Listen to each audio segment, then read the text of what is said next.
Mélanie qui me demandait que signifie la petite expression qu'on entend souvent, nandaro, nandaro, avec ou sans allongement, hein. C'est soit nandaro, soit nandaro, il y a les deux, c'est la même chose.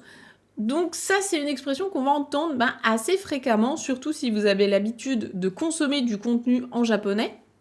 Je pense notamment à des animés, mais aussi, pourquoi pas, à des séries ou à des choses avec des vrais gens ou des vrais acteurs.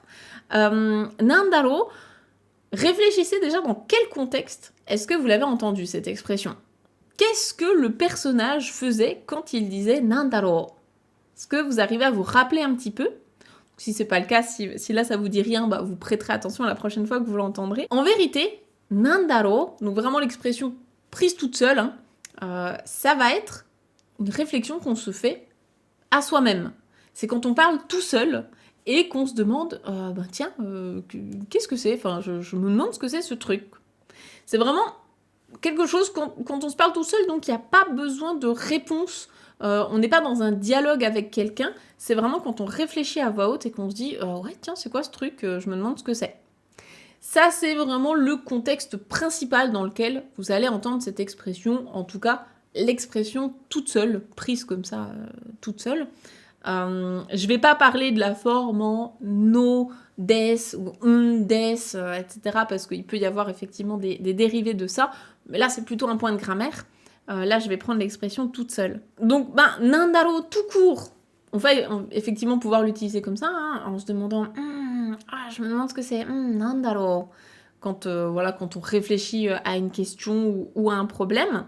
Ensuite, si vous voulez la placer dans une plus grande phrase, on va dire, vous pouvez par exemple vous demander tiens, le contenu de, je sais pas, par exemple d'une boîte, vous voyez une boîte quelque part, tiens, vous vous demandez, tiens, qu'est-ce qu'il pourrait y avoir là-dedans? Ça pourrait être quoi le contenu de cette boîte? C'est vraiment des exemples un peu fictifs, hein.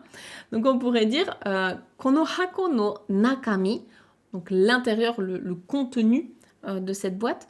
Kono hako no nakami wa nandaro na. Donc nandaro na pour insister un peu vis-à-vis de soi-même. Je me demande ce que c'est. Nandaro na. Donc qu'est-ce que c'est que l'intérieur de cette boîte?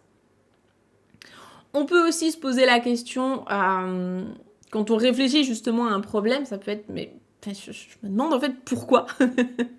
On pourrait se demander pourquoi. Donc par exemple, naze nandaro. Donc naze, pourquoi. C'est une des manières de dire pourquoi en japonais. Donc naze nandaro. Pourquoi donc? Je me demande pourquoi.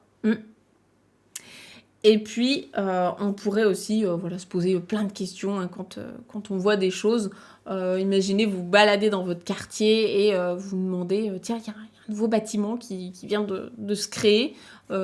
Qu'est-ce que c'est que ce truc, en fait? C'est quoi ce nouveau bâtiment qui vient d'arriver?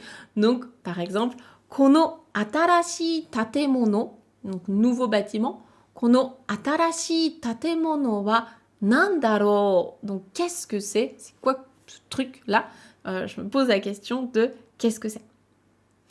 Donc pour résumer, c'est vraiment une expression qu'on va plutôt utiliser vis-à-vis de soi-même quand on se pose une question, ou quand quelqu'un nous pose la question et qu'on est en train de réfléchir un peu dans notre coin. Voilà, c'est vraiment quand on se parle à soi-même.